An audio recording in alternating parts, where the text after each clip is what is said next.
Okay guys, Bruce here. I've got my new and third microphone. So guys, come on, this has gotta be better. If not, I'll go back to the last one because at least I think I dialed it in pretty well. I didn't put the drivers on this one, so that'll be an option, but hopefully, I got my fingers crossed, we're dialing in the audio much better. Okay, this is the second in a series of Hedge My YIELDMAX ETF, and this one is targeted at MSTY. So I started with the first page, just a quick overview.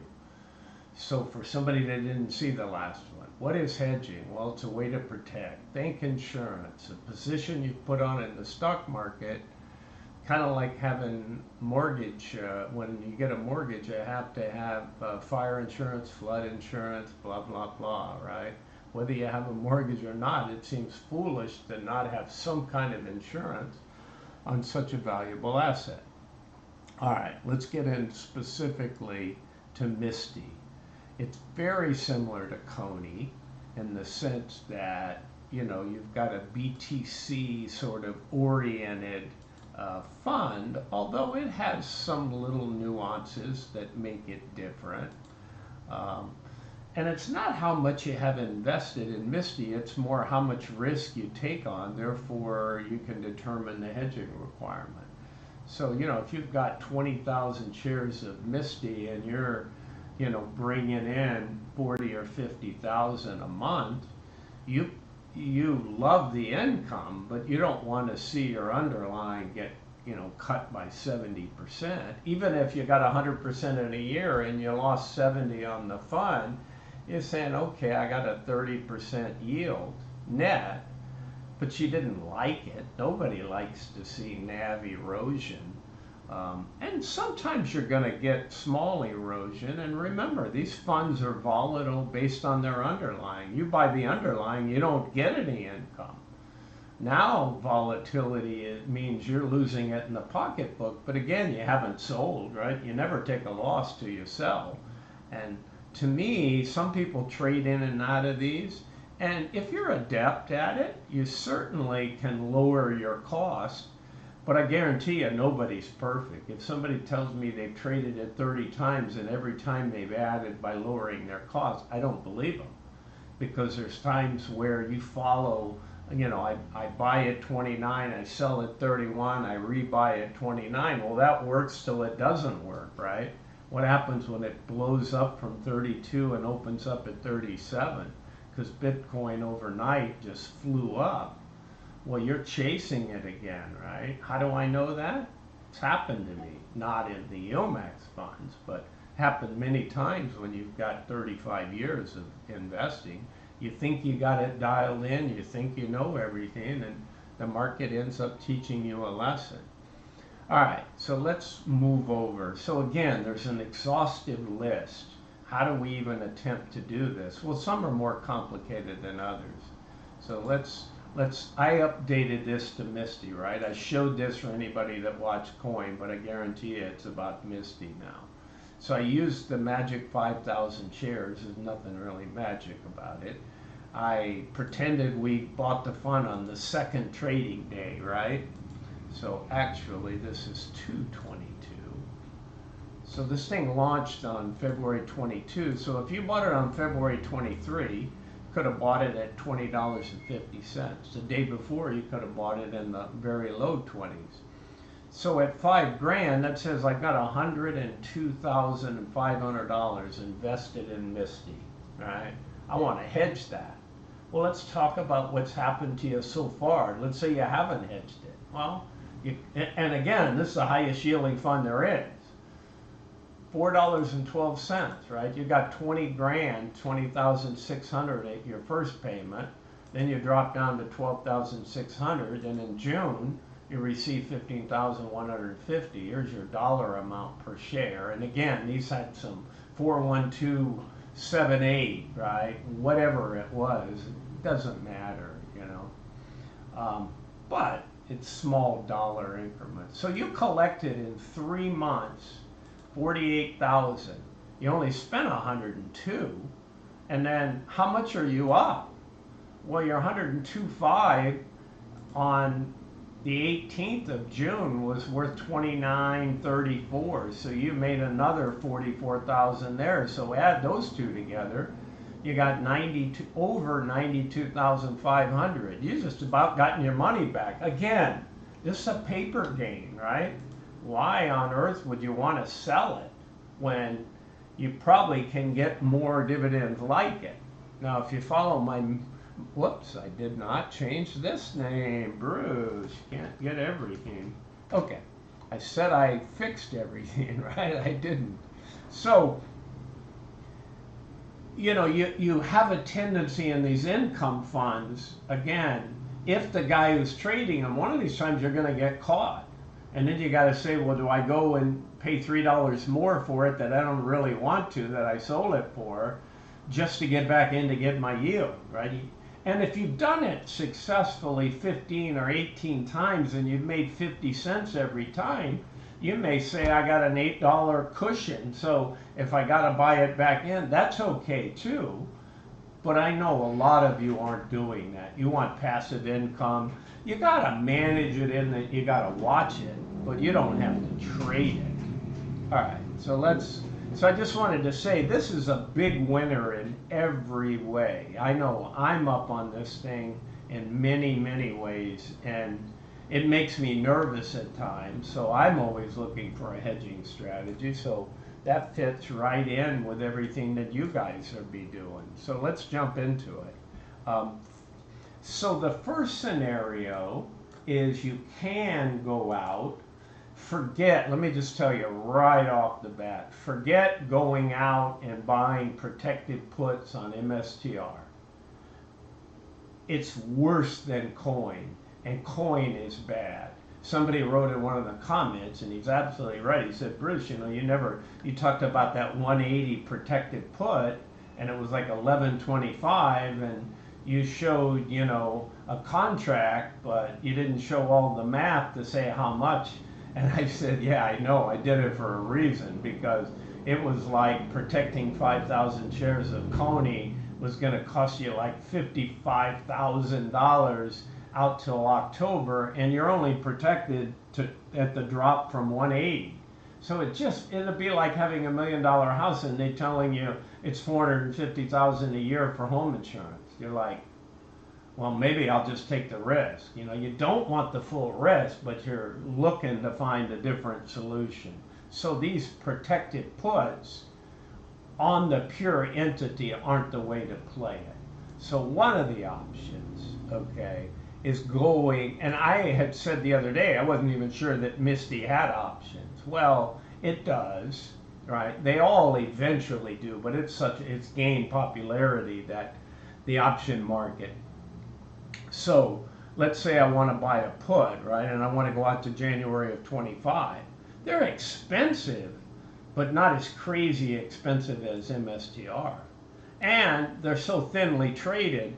By the way, this resets overnight, so there might have been some volume on Tuesday before, but now it's set, you know, for Wednesday it cleared. It does show open interest, so that gives us an indication of how many current positions are open. For those of you that, some of you guys know options, some of you don't understand all this, so I'm using this as a teaching. So this is Tuesday, right? It closed at 29.34, and what normally happens once the market opens, this will flash with any activity. But even so, this is so illiquid. In other words, there's such small activity, your bid and ask spreads are going to be big.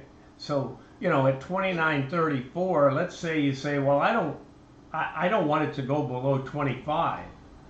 Maybe that's your acquisition, your purchase price. So you're saying, I'm willing to buy a put to protect that. Well, these are hard to tell, but it's saying $8 a share, right? $8 a share, and now you got to do one contract, right, for 800. So that's expensive, right? That's $800, you know, for 100 shares.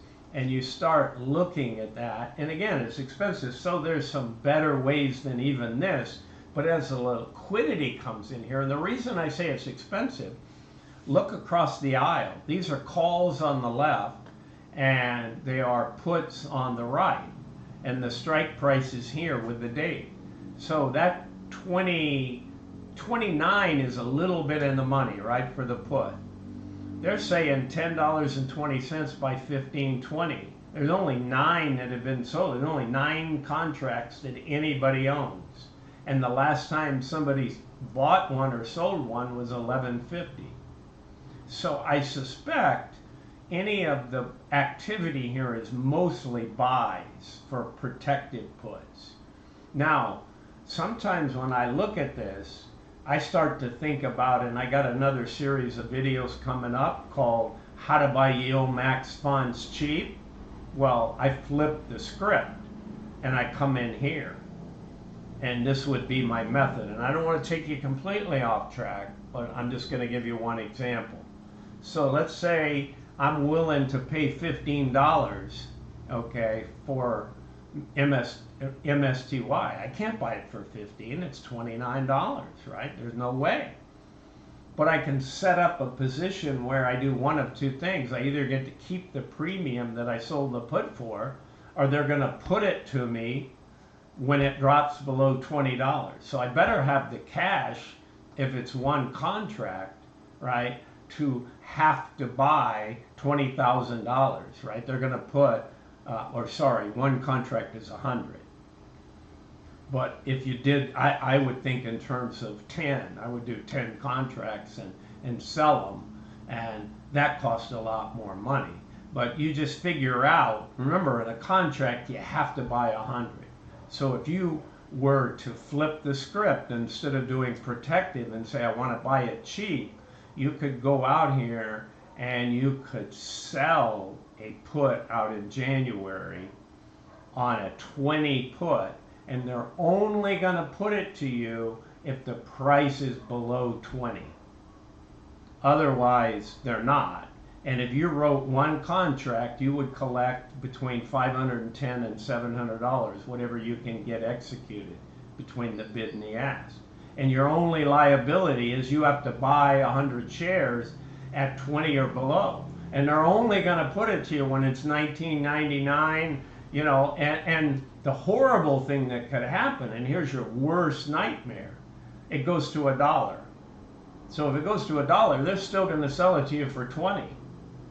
But if it's 20.01 all the way, anything above, you just kept the $500 to $600 on one contract and said, hey, if it happens to drop down to 19, so be it. I got $500 and I got 100 contracts on it. And then you could start writing calls or just say, no, I'm going to collect the dividend. So the same way you do one thing in a protection, when I look at these, in my background, I start saying, hey, that reminds me, I got to do some videos on how to try to buy them cheap or just keep the income. You know, I would love to buy it if it went to 19. How many of you would? You'd probably say, hey, if it goes to 19, I'm going to load up more. Well, here's a strategy to have them pay you to do that. So, sorry I went off on that tangent. It was a teaching. So, the problem is these are fairly expensive too. Not as expensive as MSTR, and this is the actual product that you own, even though MSTR is going to correlate and mimic very, very closely. All right, so let me take this off. Let's go look at some additional things that I wanted to put here for you guys. And I wanted to just talk about the performance a little bit. Here's a cool chart that I found, and it does an MSTR versus BTC, because I want to talk to you a little bit about just going out and buying some inverse BIDO type. BIDO is long BTC, but I'll pull up the chart for the short ones just like I did on Coney and allow you to go buy a fund that's short BTC, which is going to go up when BTC goes down, which is going to correlate highly to MSTR. So The only difference here is this ran past and then it corrected. There was an analyst that came out, and in this time frame he came out and said, hey, MSTR is keeping a 14% premium to Bitcoin, but it normally just moves with Bitcoin. So we think it's overvalued, and immediately MSTR came down. And then subsequently it's kind of moved back, and there's different charts here. But in general, it's highly correlative to that. Here's one. I don't know about explaining Sharpe ratio. Here's a drawdown comparison. So look at here, the orange is BTC in US dollars, and here's MSTR. So MSTR was underperforming, right? Even though these are similar patterns, you see the gap, right? The gap between them. And then MSTR coming into March after Bitcoin took off just ran up and caught up. And then they pretty much traded. This is very similar, although it traded down here, right? This is actually what we call drawdown. And then we came back up, and now we're correlative, right? We're moving in the same. If I drew an angle line here and I drew an angle line here, they're both going in the same direction. And that's pretty much true for this, right? These lines are very similar. So they're highly similar. So it's not, here's a volatility, right? This is just measuring how volatile. MicroStrategy has a higher volatility. We know that because that's why it can pay these outsized premiums that YIELDMAX spends out by selling the weekly calls, because the premiums are the highest of anything out there.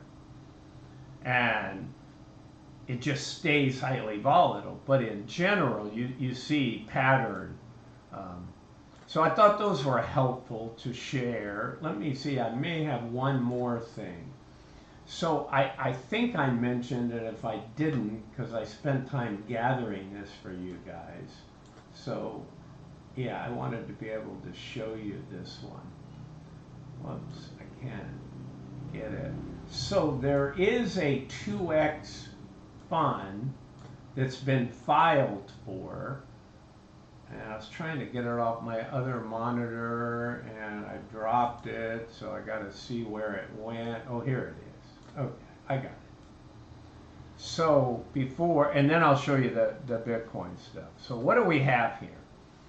I had found this in the news, and one of the guys in my Discord said, Bruce, go out to the Edgar database for the SEC and search out there, and you probably can find it.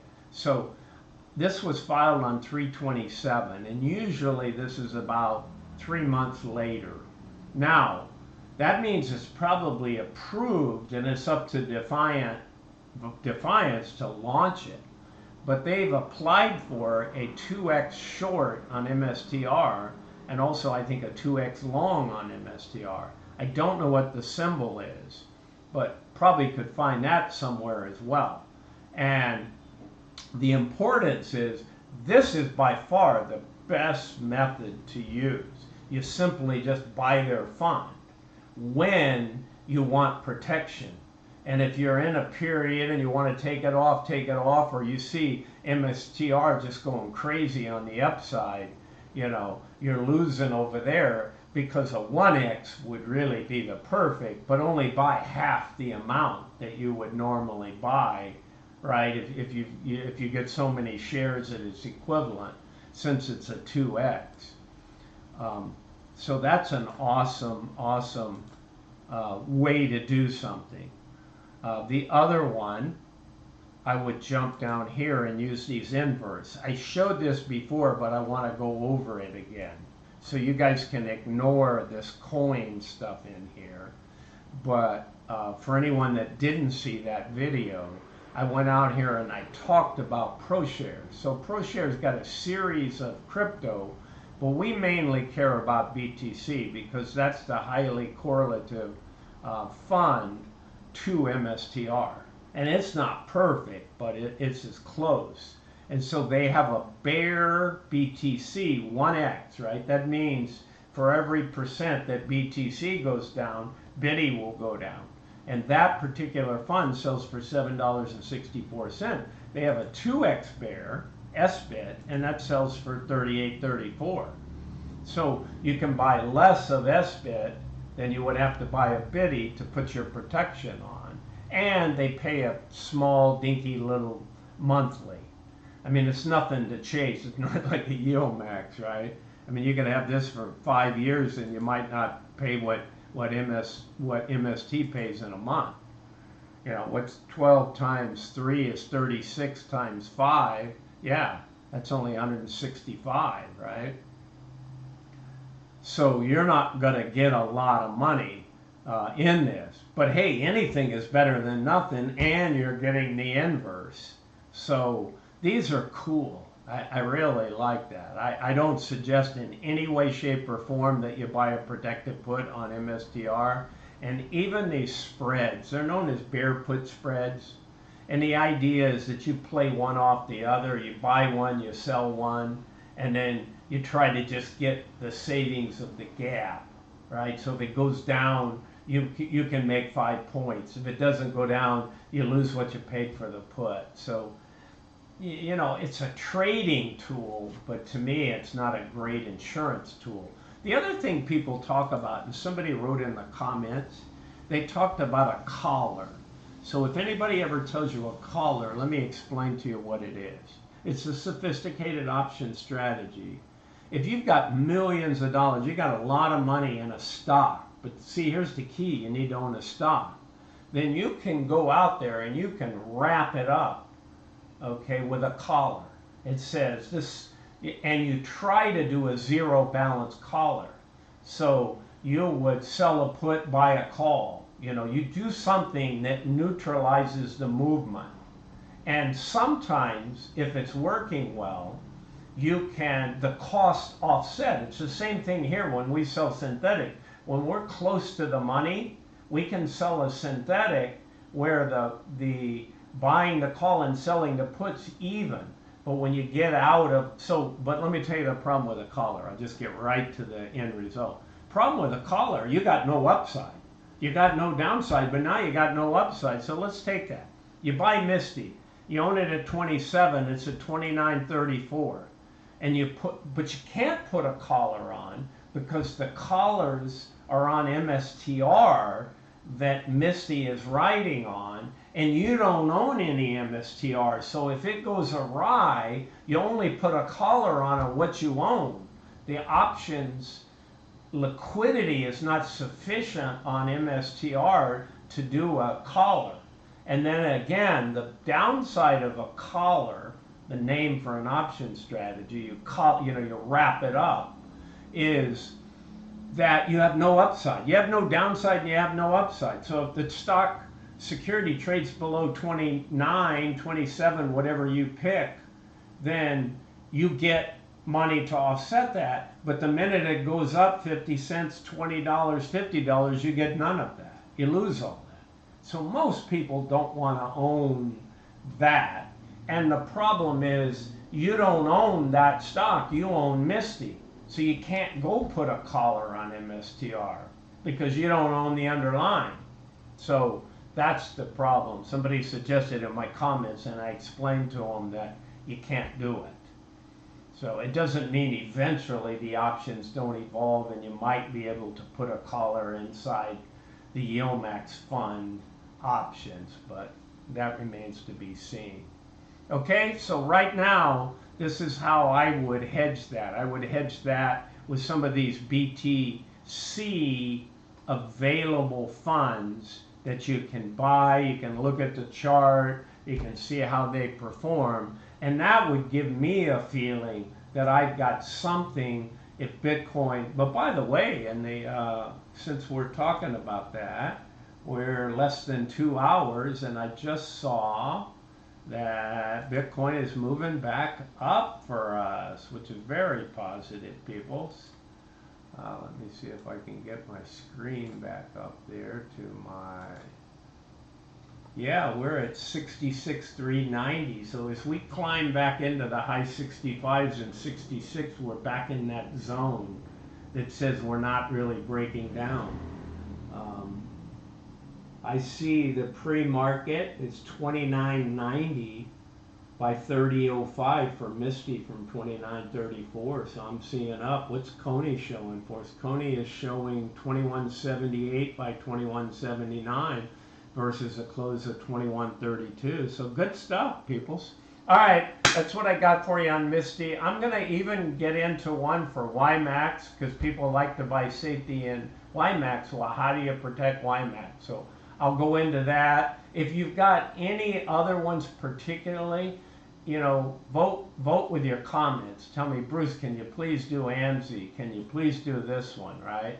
I'll be happy to take on the one that's the most popular. I know Coney and MSTY, probably NVIDIA. I promise. I'll do NVIDIA next, as NVIDIA as the underlying, and then after that, you guys give me comments and I'll put them out. All right, Bruce out. Hope the audio is better, peoples. Again, I'm not a financial advisor. This is not financial advice. See ya. Bye.